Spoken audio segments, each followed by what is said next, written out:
আজকে আপনাদের সাথে আলোচনা করার বিষয়টা হচ্ছে যে প্রথমবার শারীরিক মিলন বা সহবাসের ক্ষেত্রে স্বামী স্ত্রীর ক্ষেত্রে আমাদের করণীয় কি বা এই ব্যাপারটাকে আমরা কিভাবে হ্যান্ডেল করতে পারি। বিয়ে বা যেটাকে আমরা বলি সামাজিক বন্ধন, এই বিয়ে ব্যাপারটার মাধ্যমে দুইজন মানুষ স্বামী বা স্ত্রী হিসাবে সমাজে স্বীকৃত হন এবং তারা ইসলামেও কিন্তু একটা বিশেষ ধরনের পারস্পরিক বন্ধনে আবদ্ধ হন। অতএব তাদের পারস্পরিক মেলামেশায় সেটা আপনার শারীরিক হতে পারে, মানসিক হতে পারে, সেটা সামাজিক দিক থেকে ইসলামের দিক থেকে কোনোভাবেই কোনো বাধা নেই। কিন্তু প্রথমবার যখন স্বামী স্ত্রী দুজন একসাথে শারীরিক সম্পর্কে আবদ্ধ হন তখন দেখা যায় তাদের মধ্যে অনেকটাই জড়তা কাজ করে, একটা ভয় ভয় কাজ করে। অনেকে চিন্তা করতে পারেন যে আমার ব্যথা হতে পারে, আমি হয়তো কি একটা ভয়ঙ্কর পরিস্থিতির মধ্যে পড়তে যাচ্ছি, একটা জড়তা কাজ করতে পারে, কিভাবে অ্যাপ্রোচ করবো আমি তাকে।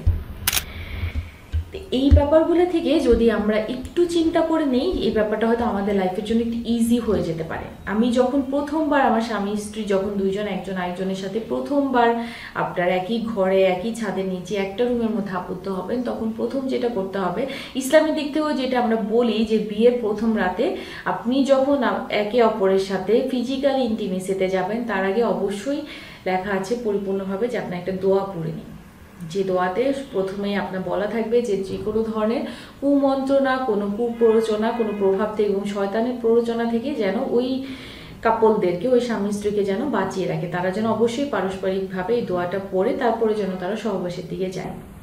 প্রথমবার যেটা করতে হবে, দুইজনকে একে অপরের অনুমতি নিতে হবে, একজন আরেকজনের চাহিদাটাকে প্রাধান্য দিতে হবে, আরেকজন যে ভয় পাচ্ছে বা তাকে একটু মানসিকভাবে আশ্বস্ত করতে হবে। প্রথমবার শারীরিক মিলনের ক্ষেত্রে অনেকেই দেখা যায় যে পরিপূর্ণভাবে সেটা নাও করতে পারে। এতে আরেক সঙ্গীর উপর বিরক্ত হওয়া যাবে না বা তাকে ছোট করে দেখা যাবে না। সেক্ষেত্রে আপনার আরেকজনকে সাপোর্ট দিতে হবে। যে ব্যাপারটা হয়তো প্রথমবার, এটাতে কোনো একটা ভুল হলেও হতে পারে।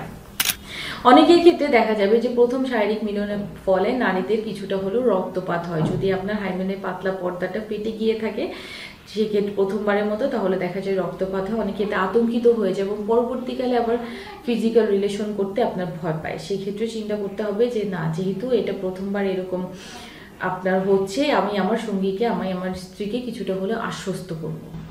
এতে সে পরবর্তীকালে এতে দুইজনের মধ্যে আপনার শারীরিক সম্পর্কে আরেকটু হলেও আপনার শ্রদ্ধাবোধ তৈরি করবে এবং একে অপরের পারস্পরিক বন্ধনটা দৃঢ় হয়ে আসবেন।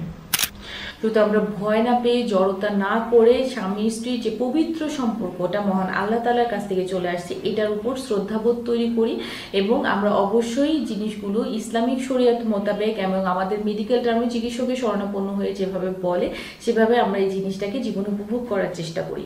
যদি কোনো ধরনের অক্ষমতা তৈরি হয় বা আমি যদি প্রপারভাবে গাইডলাইন না পাই, তাহলে কোনো ধরনের লজ্জা বা কোনো ধরনের আপনার আশঙ্কা না রেখে, অস্বস্তিতে না ভুগে যত দ্রুত সম্ভব একজন চিকিৎসকের শরণাপন্ন হই, যাতে এটা আমার পরবর্তী দীর্ঘমেয়াদী জীবনের জন্য খুব সুন্দর একটা সম্ভাবনা নিয়ে আসে।